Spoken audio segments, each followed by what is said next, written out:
A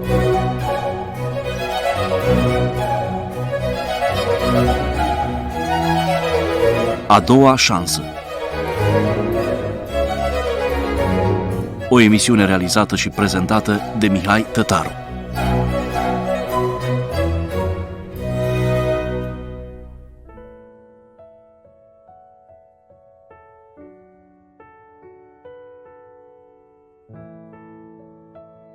Bine v-am găsit la A doua șansă, sunt Mihai Tătaru.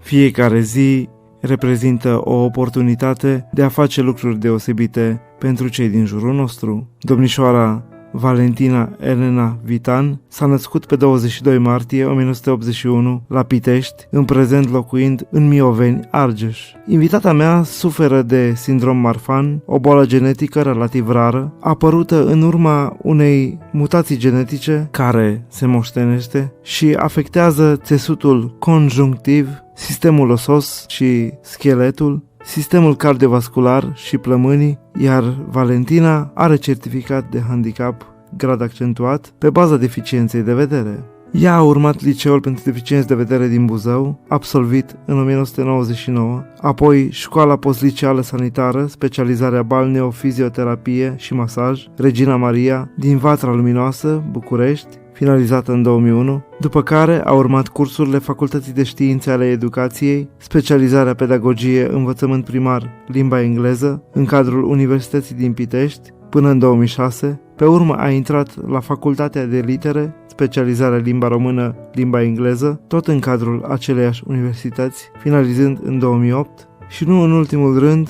Valentina are în portofoliu Facultatea de Științe ale Educației, Științe Sociale și Psihologie, specializarea Psihologie, tot în cadrul aceleiași instituții, cursuri terminate în anul 2017. În acest moment, Valentina este profesor itinerant și de sprijin la Centrul Școlar de Educație Inclusivă Sfânta Filoftea din Ștefănești, județul Argeș, lucrând acolo de un deceniu și fiind titulară în școală pe postul de profesor itinerant din anul 2016. Valentina lucrează cu o serie de copii ce au deficiențe fizice, mentale și asociate, având elevi cu cerințe educaționale speciale din școlile de masă, iar pentru 2 copii înscriși la școala specială în care lucrează, Valentina merge la domiciliu. Pe plan profesional, invitata mea vrea să urmeze un master, având mai multe opțiuni în acest moment, iar din perspectivă personală, Valentina scrie poezii și vrea să lanseze un volum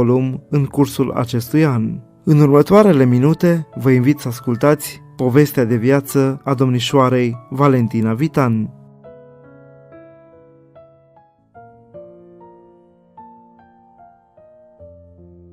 Valentina, mulțumesc mult că ai acceptat invitația la interviu. Pentru început, vreau să-mi spui cum te-ai descrie în câteva cuvinte. Bună ziua ție și ascultătorilor tăi și bine v-am găsit. Nu știu dacă se poate descrie cineva în câteva cuvinte, dar eu chiar am să încerc asta. Sunt foarte încăpățânată de fel, un om orgolios, sunt curioasă, foarte timidă uneori, creativă de cele mai multe ori. Sunt o prietenă bună, recunosc asta, pentru cei care rezonează cu mine. Iubesc literatura în toate formele ei și ador muzica pentru că e singura formă reală de transmitere a sentimentelor. Și o simt de foarte multe ori. Sunt un om empatic, spun eu, în așa fel încât de-a lungul vieții am învățat cumva să nu judec pe alții pentru faptele și deciziile lor. Și, Vali, din câte știu, suferi de sindrom Marfan, o boală genetică relativ rară. Îmi spuneai în discuțiile noastre premergătoare acestui interviu că există o statistică conform căreia sunt cazuri foarte rare, un copil la 3.000, 5.000 sau chiar 10.000 de persoane, iar această boală a apărut în urma unei mutații genetice care se moștenește și care afectează țesutul conjunctiv, sistemul osos și scheletul, dar și sistemul cardiovascular și plămânii. Mi-ai spus că ai certificat de dizabilitate pe baza deficienței de vedere, grad accentuat. Vreau să ne spui tuturor cum ai perceput situația odată cu trecerea anilor. Nu cred să fi perceput asta de la început. Eram mult prea mică. Tata, când a murit, avea 39 de ani, sunt 33 de ani de atunci. Eram mai tot timpul bolnav, bolile lui s-au acutizat în timp. Cred că primul contact cu boala pe care l-am avut a fost în 90, în momentul în care mama s-a hotărât să ne trimită pe sora mea și pe mine la o școală specială pentru deficienți de vedere. Așa am aterizat noi la Buzău și am rămas acolo 10 ani. Cred că a fost decizia cea mai dureroasă pe care a putut-o lua cineva în viața asta și a fost, cred că, cea mai bună până la urmă. Pentru că în felul ăsta ne-am educat și sora mea și eu cât s-a putut de bine. O altă alternativă nu exista atunci și mă bucur că a făcut-o. Mai târziu au fost altele, dar în momentul ăla a fost principalul. Și din câte știu, ai urmat liceul pentru deficienți de vedere din Buzău, așa cum ai spus, absolvit în 99, apoi școala postliceală sanitară, specializarea balneo-fizioterapie și masaj Regina Maria din Vatra Luminoasă din București. În 2001 ai terminat, după care Facultatea de Științe ale Educației, specializarea pedagogie, învățământ primar, limba engleză la Universitatea din Pitești, finalizată în 2006, apoi ai intrat la Facultatea de Litere, specializarea limba română, limba engleză, tot la Universitatea din Pitești în 2008 ai finalizat și nu în ultimul rând mi-ai spus că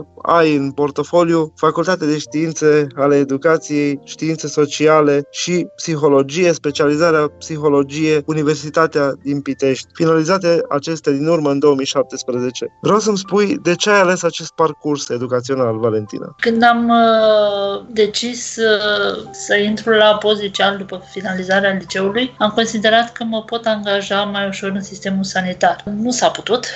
Nu a fost o decizie pe care să o iau foarte ușor. Am renunțat la asta. Am intrat la științele educației cu gândul că în felul ăsta pot să-mi găsesc un drum în viață. L-am găsit, mă bucur că am făcut-o. Intrarea la științele educației a fost o decizie de moment.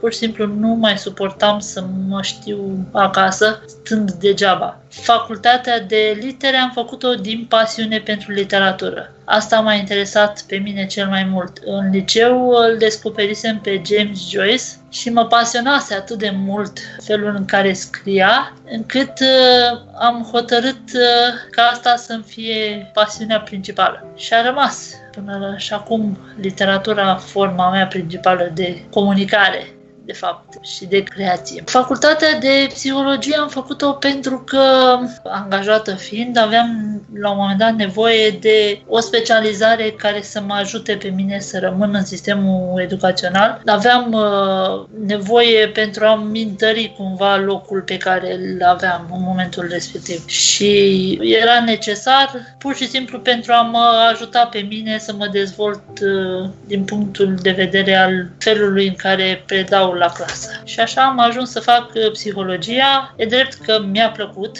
și acum îmi place. Doar analizând comportamentele, descoper foarte ușor modalități de lucru și mă ajută foarte mult să mă adaptez nevoilor lor. Și Valentina, în acest moment, din câte știu, ești profesor itinerant și de sprijin la Centrul Școlar de Educație Inclusivă Sfânta Filofteia din Ștefănești, județul Argeș, lucrând acolo de 10 ani de zile, titulară în școală pe postul de profesor itinerant încă din 2016. Ce înseamnă acest lucru pentru tine?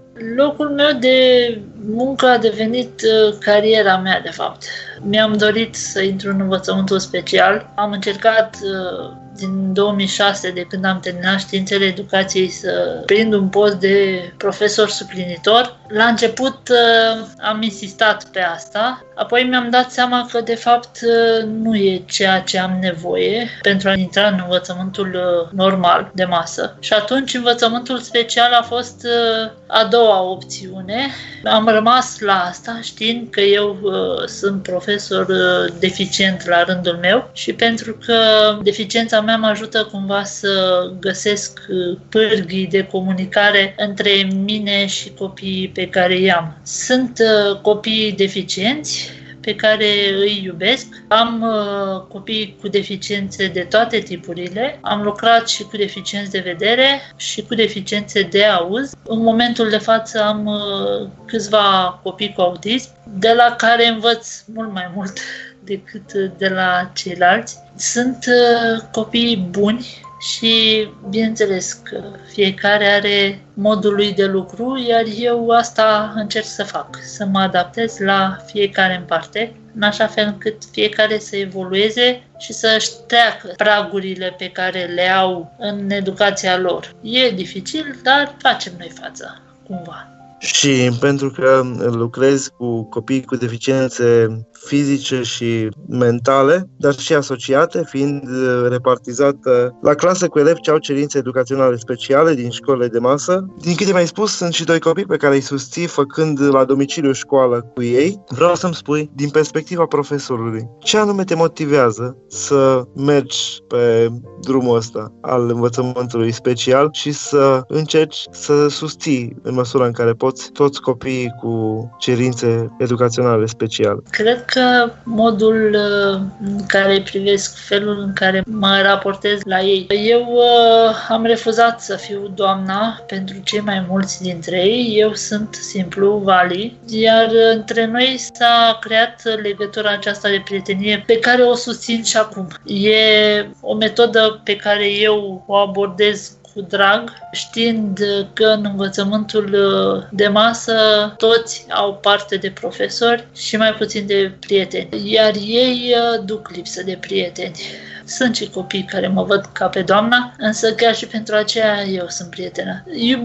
Iubire foarte multă pentru ei. Încerc să dăruiesc cât mai mult din timpul meu, fac destul de multă muncă în plus cu ei, rămân uneori și peste program, o oră în plus sau 2 ore în plus față de programul pe care l-am scris pe ușă. Nu am o clasă, am o grupă.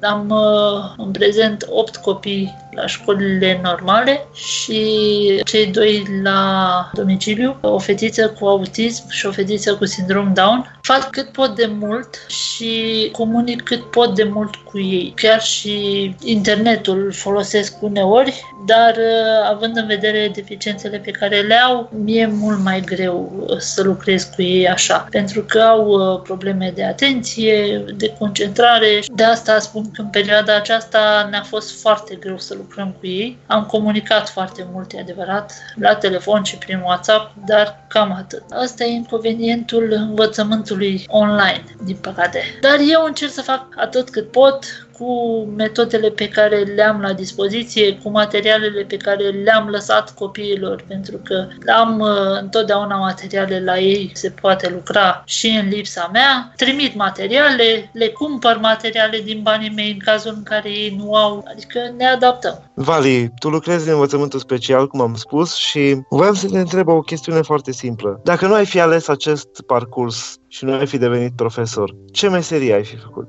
Să știi că de multe ori, și mulțumesc pentru întrebarea asta, de multe ori m-am gândit la asta. Nu pot imagina o altfel de viață decât asta. Nu știu ce aș fi făcut. Probabil că în timp, dacă s-ar găsi o altă ocupație care să-mi aducă ceva venituri, aș adopta-o, aș aborda-o, dar în momentul ăsta nu mă văd făcând altceva. Pentru a veni în ajutorul semenilor noștri, este important să avem o motivație puternică. Acum vă invit să ascultăm melodia preferată a invitatei mele de astăzi. Este vorba despre Eric Johnson cu piesa Your Sweet Eyes, dar povestea de astăzi merge mai departe. Rămâneți alături de noi.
Povestea de viață a domnișoarei Valentina Vitan continuă. Și Vale, părinții și aparținătorii au învățat, știu să fie partenerii specialiștilor în procesul ăsta complex de recuperare? Sau profesorul, specialistul, rămâne singur de multe ori, ocupându-se de fiecare caz în parte? Părinții sunt cei cu care interacționez în primul rând, pentru că ei ne spun care le sunt nevoile copiilor lor, ei știind de ce lucruri se lovesc pe parcursul unei zile, pe parcursul unei săptămâni, pe parcursul unei luni și așa mai departe. Aparținătorii la cei de la școală sunt cumva obligați să aibă legătura cu noi. Cei mai mulți dintre ei o fac. Sunt părinți cu care nu pot ține legătura pentru că fie nu se vor găsiți, alții nu răspund la telefon atunci când e necesar și, în general, prin telefon se comunică cu ei. Iar la cei de la domiciliu stăm de vorbă multă vreme și după ce am terminat terapia cu ei, pentru că de fiecare dată, în funcție de planurile lor de intervenție, spun și mi-arată unde au ajuns, care este nivelul lor, unde trebuie să ajungă și atunci cumva există și legătura asta care s-a creat între noi. E adevărat că este una destul de emoțională, pentru că, într-un fel, părinții aceia se bazează pe mine să-i ajut să depășească impasul emoțional în care se găsesc și eu asta încerc, să-i ajut de fapt.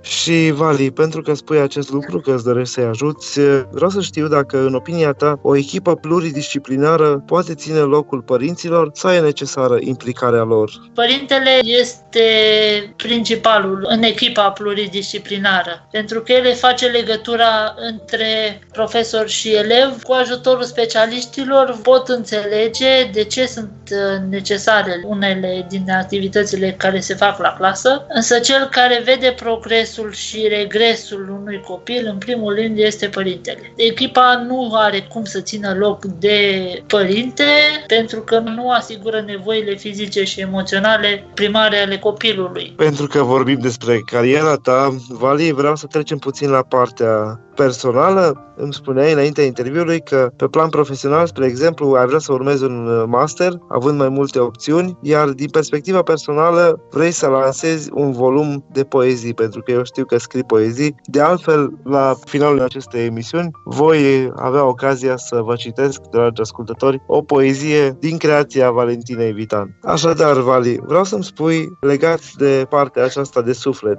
de poezii, îți doresc să lansezi un volum. Când preconizezi că vei face pasul ăsta? Cred că anul acesta va fi, în funcție și de modul în care vor evolua lucrurile din punctul de vedere al economiei de piață, să spunem, pentru că asta necesită niște bani pe care eu nu i-am în momentul ăsta, dar sper să-i pot face rost. Îmi doresc să lansez un volum de poezie la care lucrez de ceva vreme. Volumul se va numi Gânduri născute de vreme, visuri realizate târziu. Este un volum al cărui nume l-am găsit în momentul în care am ascultat un album de muzică pop folk al unui canadian, Ron Sexsmith se numește el. Mi-a plăcut foarte mult ideea și am preluat-o pentru că, într-un fel, mă regăsesc atât în album cât și în modul în care au apărut poeziile. Îmi doresc acest volum de poezie pentru că este un lucru la care visez de foarte multă vreme. Îți țin pumnii, Vali, să iasă acest volum și la finalul emisiunii, cum ziceam, veți asculta o poezie pe care o voi recita, poezie din creația Valentinei Vitan. Iar acum, pentru că suntem în această emisiune pe final de luna aprilie, astăzi 27 aprilie 2020, suntem în legătură prin programul Skype, fel în care lucrăm în această perioadă de pandemie. Vreau să te rog, Valentina, să lansezi un gând la finalul emisiunii pentru ascultătorii din Cluj, din Bistrița, din Huedin sau de pe internet. Cred că cel mai important îndemn pe care îl pot lansa ascultătorilor e să fie creativi, pentru că fără creativitate nu există adaptare la viață, la mediu, și fără creativitate nu se vede inteligența. Oamenii sunt inteligenți pe măsura creativităților. Valentina, mulțumesc mult că ai acceptat invitația la interviu și oricând vei avea noutăți privind viața sau cariera ta, te aștept să revii la A Doua Șansă. Și eu mulțumesc, Mihai, mă bucur din suflet că am fost invitată la emisiunea ta și cu siguranță ne vom mai auzi.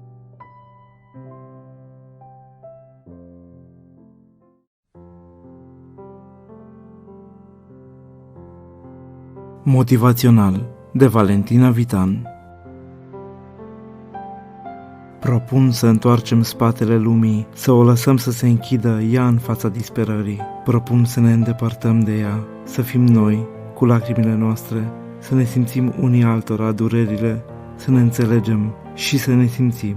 Propun să ne lăsăm purtați de muzică, ca de ultimul val al omenirii creatoare, să ne îmbrățișăm și ne colorăm unii pe alții în cele mai ascunse nuanțe ale iubirii. Propun să ne fim noi înșine nouă înainte de a renunța la viață, să ne trăim unii pe alții în zilele noastre și să ne purtăm în brațe spre soare, să ne curgem ca un râu spre ocean, duși de curent spre vărsare.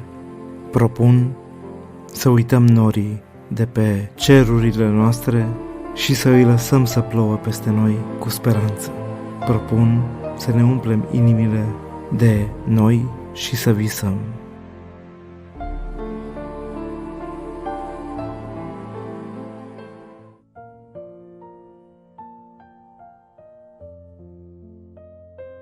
Aceasta a fost povestea de astăzi, despre felul în care trebuie susținute persoanele cu anumite probleme de sănătate. Îi mulțumesc domnișoarei Valentina Vitan pentru că a fost alături de noi și de asemenea îi transmit mulțumiri lui Filip Dan Robert pentru asistența tehnică. Sunt Mihai Tătaru și vă spun să nu uitați faptul că doar la Radio Renașterea aveți săptămânal A Doua Șansă.